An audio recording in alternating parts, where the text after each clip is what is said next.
जी हाँ, नमस्कार मित्रों। आज है 4 दिसंबर यानी यूपीएससी प्रीलिम को 6 months and 3 days are left. आज के इंडियन एक्सप्रेस में एग्जाम के लिए काम की चीज़ें क्या थी। अब क्योंकि पार्लियामेंट सेशन में तो स्वाभाविक है पॉलिटिक के करंट अफेयर्स ज़्यादा होंगे, कल भी थे और आज भी है। तो आज जाने लायक चीज़ों में D voter list, private member bill, preamble को अमेंड किया जाए, क्वेश्चन आवर के बारे में कुछ, पीएससी के 100 साल पूरे हुए, प्लांट वेराइटी एक्ट वगैरह ढेर सारी चीज़ें। So one by one let us check. सबसे पहले पॉलिटी के समाचार देख लेते हैं। तो पेज नंबर यहाँ पर न्यूज़पेपर के अलग अलग हो सकते हैं, नीड नॉट वरी। जाने लायक चीज़ों में पब्लिक अकाउंट कमेटी यानी लोक लेखा समिति, उसके 100 ईयर्स कंप्लीट हुए, उसका सेलिब्रेशन चल रहा है। तो वो पीएससी का काम क्या है, एस्टीमेट कमेटी का काम क्या है, उसमें कितने मेंबर्स होते हैं, क्या दोनों हाउस से मेंबर होते हैं, मिनिस्टर उसका मेंबर बन सकता है कि नहीं, वगैरह जो भी मुद्दे हैं वो सब दिया है लक्ष्मीकांत में, मेरे ख्याल से पार्लियामेंट वाले चैप्टर में या नए एडिशन में कोई और चैप्टर हो तो वहाँ से आप वो पढ़ लीजिए। वो ऐसी चीज़ है 20 मिनट में पढ़ के ख़त्म करो, उसका 40 मिनट के वीडियो देखने मत बैठो।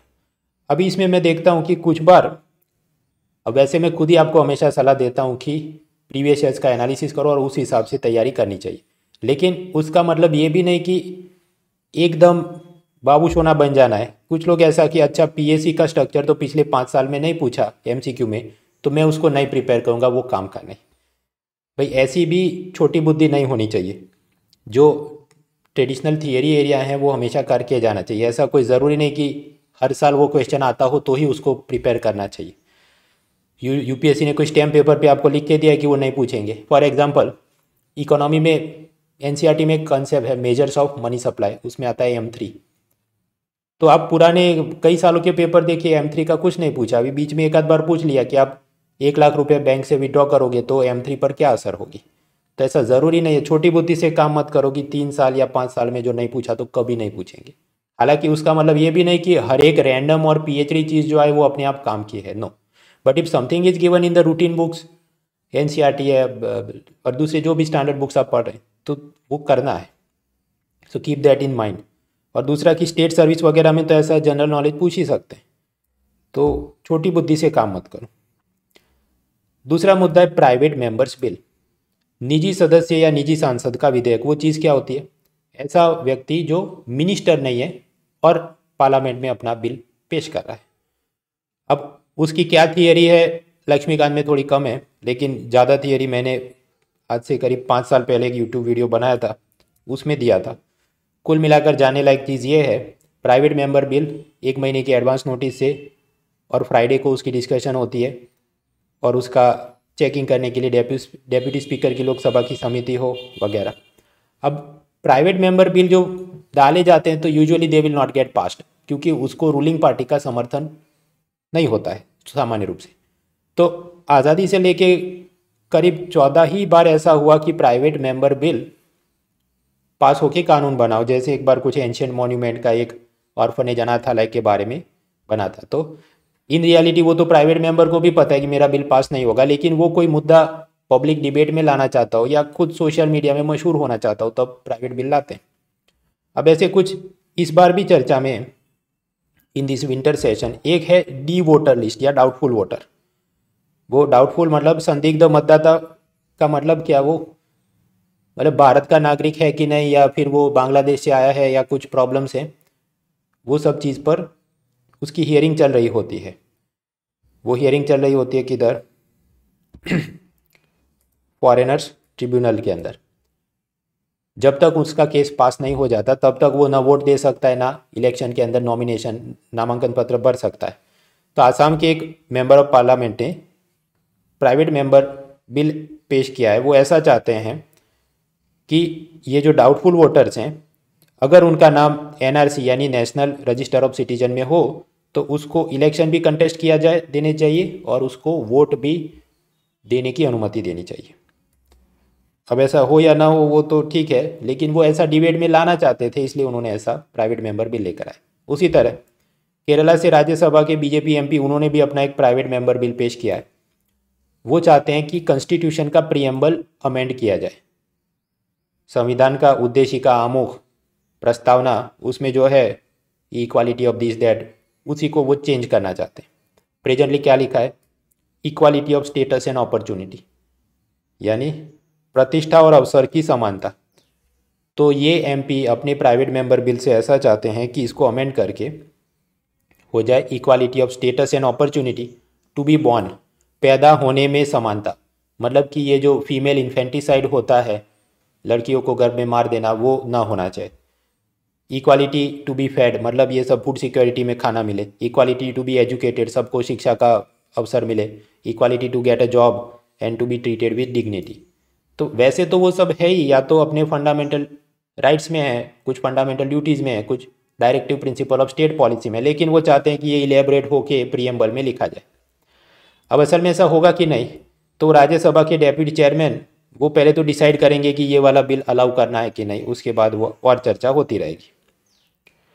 नाउ कंक्लूजन, देखिए ये जो प्राइवेट मेंबर्स बिल है सामान्य रूप से मैंने आपको बताया दे विल नॉट गेट पास, क्योंकि रूलिंग पार्टी की मेजोरिटी का समर्थन होना जरूरी है।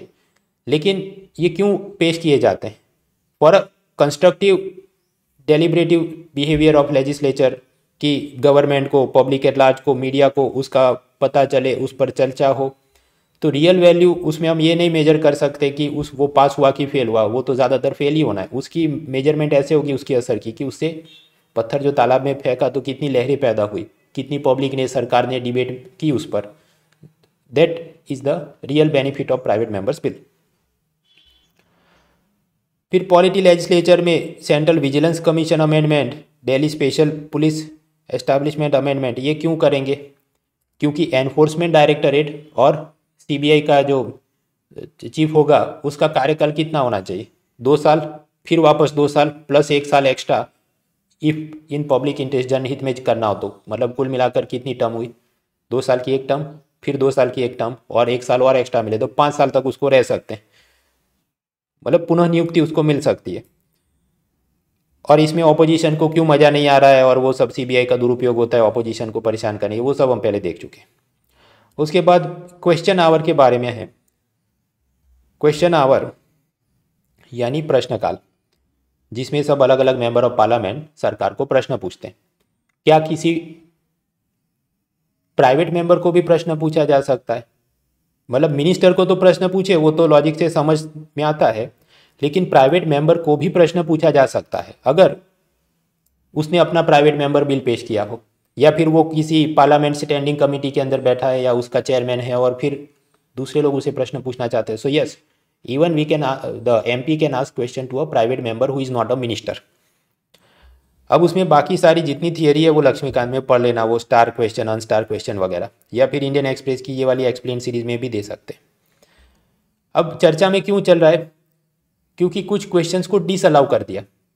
वो सब पावर होता है लोकसभा के स्पीकर, राज्यसभा के चेयरमैन को, कि अगर उसको लगे रिपीटेटिव क्वेश्चन है या कोई मामला कोर्ट में चल रहा है, जैसे वो पेगासिस स्पाईवेयर जासूसी का मामला, या फिर कुछ राष्ट्रीय सुरक्षा का मामला है, जैसे वो लद्दाख में कितने सैनिक आए थे पाकिस्तान, चीन के, और कितना अपना इलाका चला गया, तो दे में इवन डिसअलाउ द क्वेश्चन, और उसके ऊपर कोई अपील नहीं हो सकती।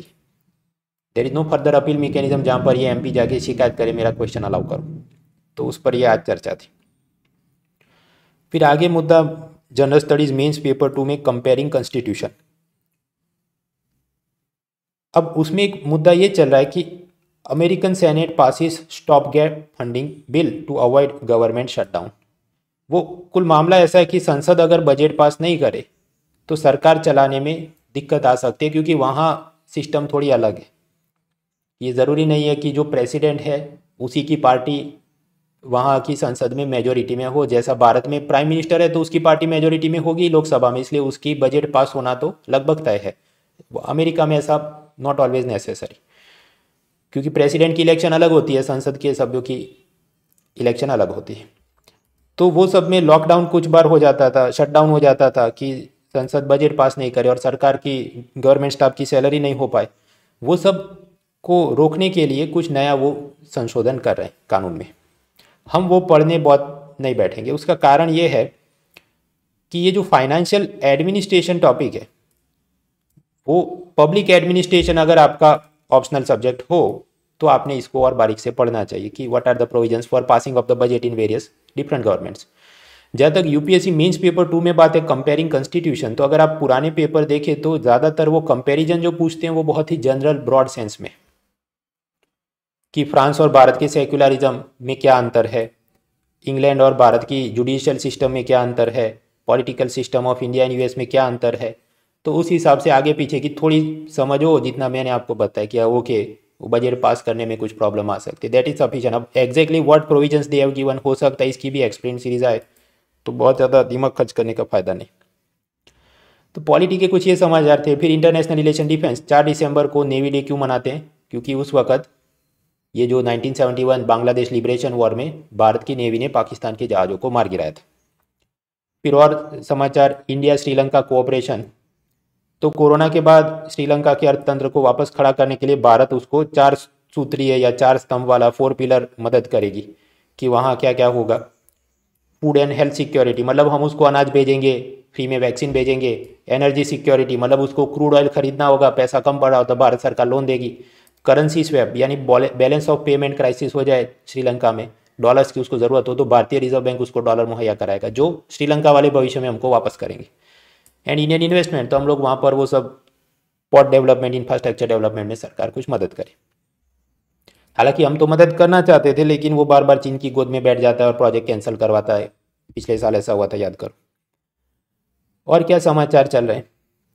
एक श्रीलंकन व्यक्ति ने कुछ पाकिस्तान में एक आध पोस्टर फाड़ दिया, तो ब्लास्फेमी, मतलब तुमने इस्लाम का अपमान किया है, ऐसा करके भीड़ द्वारा उसका वध हुआ, मॉब लिंचिंग हुआ। उसके बाद तनाव है। अलग से सर्बिया में पाकिस्तान की जो एम्बेसी यानी दूतावास था, वहाँ पर लोगों को सैलरी नहीं मिली है, तो उन्होंने सरकारी जो Serbian Pakistan embassy in Serbia का जो ट्विटर अकाउंट था, वहाँ से उसने शिकायत की इमरान खान को कि सब ठीक नहीं है वगैरह। लेकिन फिर सरकार ये बोल रही है कि नहीं, वो तो अकाउंट हैक हुआ था। ये सब अपने लिए काम का नहीं है। हर चीज़ हम करने बैठे, अच्छा ये ऐसा जाएगा और ये ऐसा जाएगा, और बीरबल की खिचड़ी पकाने के लिए नीचे से आग लगाई और 25 फुट ऊपर दूर जो पतीला रखा है vessel, it will get heated. अपने पास मोर देन सफिशिएंट कंटेंट है। वो talking about India Pakistan, India Sri Lanka, India China, पुराने सब एक्सेल फाइल देख लो। तो हर चीज़ करना ज़रूरी नहीं है। आगे बढ़ते हैं एथिक्स और उसमें एटीट्यूड टुवर्ड्स वीमेन। उसमें पता ये चला कि अब जानते हैं इंटरनेशनल ऑर्गेनाइजेशन ने दान चंदे में तालिबान को पैसा देना बंद कर दिया, क्योंकि अब अफगानिस्तान में उनकी सरकार है। तो अभी तालिबान सब चिकनी चुपड़ी बातें कर रहा है कि नहीं, we are also very serious about women rights. तो महिलाओं की जबरन शादी नहीं करवाएंगे, विधवा महिलाओं को उसकी पति की संपत्ति में अधिकार मिलेगा, widow will get property rights in the late husband's property. लेकिन ये उन्होंने जो भी डेक्लेरेशन किया उसमें ना तो महिलाओं के एजुकेशन, ना ही एम्प्लॉयमेंट, शिक्षा और रोजगार की कोई बात नहीं है। मतलब वो सब खोखली बातें, उसको सिर्फ इंटरनेशनल ऑर्गेनाइजेशन से पैसा निकलवाना, इसलिए वो ऐसे चिकना चुपड़ा सब बोल रहे हैं, जो कि मुद्दा है एथिक्स में, इंटरनेशनल एथिक्स। अब एथिक्स में एक और मुद्दा है, empathy for the weaker section, कमजोर वर्ग के प्रति अनुकंपा। कमजोर वर्ग के प्रति अनुकंपा, याद करो कुछ समय पहले भारत सरकार ने पार्लियामेंट में क्या जवाब दिया था कि कोरोना की दूसरी लहर में ऑक्सीजन सिलेंडर की किल्लत के चलते कोई आदमी नहीं मरा है। सरकार ने ऐसा क्यों कहा? क्योंकि सरकारी आंकड़ों में नहीं है, क्योंकि डेथ सर्टिफिकेट में जो लिखेगा वो तो ऐसा लिखेगा कि बिकॉज ऑफ मेडिकल कॉम्प्लिकेशन या हार्ट अटैक आ गया, वो ऐसा स्पेसिफिक कोई लिखता नहीं कि ऑक्सीजन सिलेंडर नहीं था इसलिए ये आदमी मर गया। तो ये क्या है? अनुकंपा की कमी सरकारी आंकड़ों में। अब एक और चीज़ आई है, वो संसद में ऐसा कहा है सरकार ने कि किसान आंदोलन के दौरान कोई भी किसान नहीं मरा, जबकि एक था फार्म लेबरर, शेड्यूल कास्ट थे, और वो याद करो उसके सब हाथ काट के मॉब लिंचिंग वो सब हुआ था। तो मतलब ये यहाँ पर भी कि वो डेथ सर्टिफिकेट में ऐसा तो नहीं लिखा होगा कि he was participating in this farm agitation and this happen and this happen. तो ये असल में मतलब कि therefore there is no plan to provide financial assistance to family of deceased farmers. किसान आंदोलन में जो किसान मरे उनके परिवारों को कोई पैसा देने का सरकार की योजना नहीं है। यानी शायद ज़रूरत भी हो, लेकिन ये अनुकंपा की कमी, कोई सच में भी निर्दोष किसान भी उसमें गया हो और किसी कारण मर गया हो, he may not be able to find help. आगे बढ़ते हैं इकोनॉमी। अब इकोनॉमी वैसे समाचार तो थे, लेकिन नया जानने को कुछ खास नहीं था। यूएस ट्रेजरी, मतलब उसका फाइनेंस डिपार्टमेंट, उसकी करेंसी मैनिपुलेटर लिस्ट, वो बात ऐसी है कि ये China, Japan, south Korea, Germany, Ireland, Italy, India, ये सब देश जानबूझकर अपनी लोकल करेंसी, स्थानिक मुद्रा को डॉलर के मुकाबले कमज़ोर रखते हैं। कि मान लीजिए एक युआन, माफ़ कीजिए, $1 के सामने कितने युआन होना चाहिए, 7 युआन, 10 युआन, 6 युआन। जानबूझकर चाइना की सेंट्रल बैंक ढेर सारे युआन सप्लाई करता रहे और डॉलर खुद से खरीद के बाजार में शॉर्टेज करता रहे। इससे फ़ायदा क्या हो, युआन कमज़ोर रहे तो युआन के एक्सपोर्ट बढ़ेंगे, मतलब चाइना के एक्सपोर्ट बढ़ेंगे। वो सब मुद्दा क्या हमने आगे पढ़ा था सब इंटरनेशनल करेंसी एक्सचेंज थियरी में। तो ये सब देशों को करेंसी मैनिपुलेटर मॉनिटरिंग लिस्ट में रखा जाता है। तो चीन भी है, भारत भी है, स्विट्जरलैंड भी ऐड हुआ। एक लाइन का मुद्दा है और वैसे भी बहुत तैयार करने का फ़ायदा नहीं, क्योंकि ये ऐसा जो भारत का खराब दिखता हो तो MCQ में सामान्य रूप से वो नहीं पूछते। सामान्य रूप से कभी कभी रैंडमली पूछ लेते, बात अलग है। बहुत खींच के आप चर्चा ये कर सकते हैं अमेरिका और इंडिया के relations for mains paper two international relation, क्या समस्याएं। एक तो समस्या हमने आगे देखी, रशिया से हमको कुछ खरीदना है तो चीन को मजा, माफ़ कीजिए, USA को मज़ा नहीं आता। और सामने ये ट्रेड प्रोटेक्शनिज्म, करेंसी एक्सचेंज, ये सब के भी नए नए प्रॉब्लम्स हैं। आगे बढ़ते हैं, पेज 7, वैक्सीन कंपल्जन। तो कर्नाटक ने ये कहा जिसने वैक्सीन नहीं लिया उसको मॉल और थिएटर में एंट्री नहीं मिलेगी। फिर ये एग्रीकल्चर, तो आपने सपोज कोई नई प्लांट वैरायटी इजाद की है, कोई हाइब्रिड वैरायटी बनाई, जैसे पेप्सी ने एक खास किस्म के पोटैटो बनाए थे, अलग साइज़ के हो, FC5 वैरायटी, जिससे वो पोटैटो चिप्स बनाने के लिए वो ज़्यादा अनुकूल माने जाते हैं। अब ऐसी चीज़ों का इंडियन पेटेंट एक्ट में पेटेंट नहीं निकल सकता, क्योंकि उसमें लिखा है कानून में कि seeds plant variety can not be patented.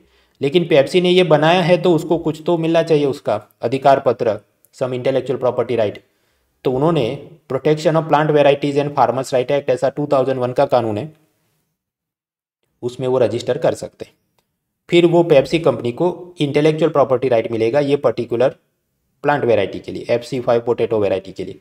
फिर या तो वो खुद उसको उगाए या दूसरों को सीड बेचे या किसी को उसका राइट्स दे दे अधिकार कि तुम ये करो।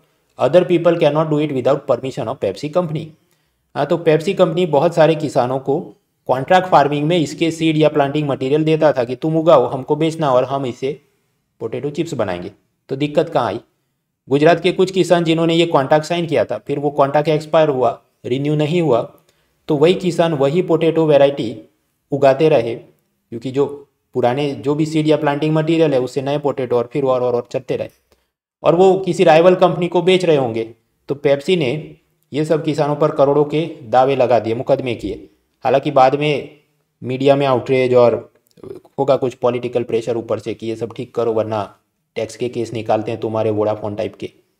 तो फिर वो लाइन पे आ गए और उन्होंने वो सब केस वापस ले लिया। तो अभी ये वापस चर्चा में क्यों आया, क्योंकि ये जो स्टैट्यूटरी बॉडी होगी ये प्लांट वैरायटी एक्ट के अंतर्गत, उसने पेप्सी का ये registration for this potato variety वो कैंसिल कर दिया है। उसका ये कहना है कि पेप्सी ने सही डॉक्यूमेंट्स ही जमा नहीं किए थे, इसलिए उसको ये पोटैटो वैरायटी के राइट्स नहीं मिल सकते।